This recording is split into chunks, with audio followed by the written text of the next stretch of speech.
একটি দিন আসবে যেদিন মানুষের সব গোপন বিষয় প্রকাশ পাওয়ার আশঙ্কায় হৃদয় কেঁপে উঠবে। কেউ কারো দিকে তাকানোর সুযোগ পাবে না।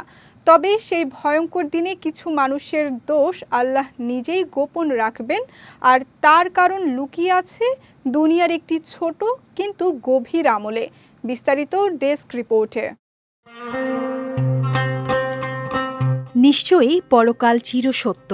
প্রতিটি প্রাণীকে মৃত্যুর দুয়ার পেরিয়েই আখিরাতের জগতে প্রবেশ করতে হবে। কিয়ামতের দিন হাসর নসরের ময়দানে মানুষের চূড়ান্ত পরিণতি নির্ধারিত হবে, জান্নাত নাকি জাহান্নাম। সেই দিন হবে অত্যন্ত বিভীষিকাময়। কেউ কারো উপকারে আসবে না। প্রত্যেক মানুষ নিজেকে নিয়েই ব্যস্ত থাকবে। ইয়ানাফসি ইয়ানাফসি। বাবা মা সন্তান সন্ততি আত্মীয় স্বজন কারো প্রতি থাকবে না কোনো খেয়াল। পবিত্র কোরআনে কিয়ামত দিবসের ব্যাপারে ইরশাদ হয়েছে, সেদিন মানুষ পালিয়ে যাবে তার ভাই থেকে, তার মা ও তার বাবা থেকে, তার স্ত্রী ও তার সন্তান সন্ততি থেকে। সেদিন তাদের প্রত্যেকেই নিজেকে নিয়ে ব্যস্ত থাকবে। সেদিন কিছু কিছু চেহারা হবে উজ্জ্বল, হাস্যোজ্জ্বল ও প্রফুল্ল, আর কিছু কিছু চেহারার উপর থাকবে মলিনতা।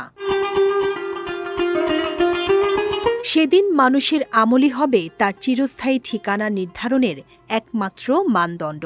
শুধু তাই নয়, মানুষের নিজের অঙ্গ প্রত্যঙ্গ তার বিরুদ্ধে সাক্ষ্য দেবে। পবিত্র কোরআনে ইরশাদ হয়েছে, যেদিন তাদের জিহ্বা, তাদের হাত ও তাদের পা তারা যা করত সে বিষয়ে তাদের বিরুদ্ধে সাক্ষ্য দেবে, সেদিন আল্লাহ তাদের ন্যায্য প্রতিদান পূর্ণরূপে প্রদান করবেন এবং তারা জানতে পারবে যে আল্লাহই সুস্পষ্ট সত্য।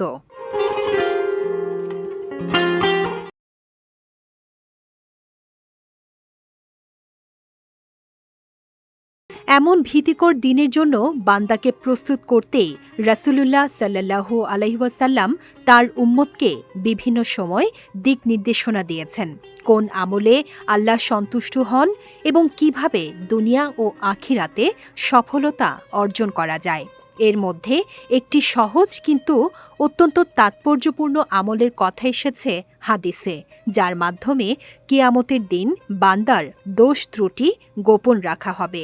আবু হুরায়রা রাদিয়াল্লাহু তাআলা আনহু সূত্রে বর্ণিত একটি হাদিসে এসেছে, রাসূলুল্লাহ সাল্লাল্লাহু আলাইহি ওয়াসাল্লাম বলেছেন, যে বান্দা দুনিয়াতে অন্যের দোষ ত্রুটি গোপন রেখেছেন, কিয়ামত দিবসেও আল্লাহ তার দোষ ত্রুটি গোপন রাখবেন। এ হাদিস আমাদের শেখায় যে মানুষের প্রতি দয়া, সহনশীলতা ও গোপনীয়তা রক্ষা করা শুধু সামাজিক গুণ নয়, বরং আখিরাতের মুক্তিরও একটি গুরুত্বপূর্ণ মাধ্যম।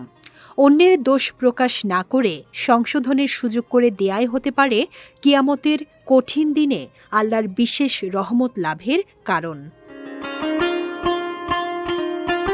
বিজয় টিভি নিউজ ডেস্ক।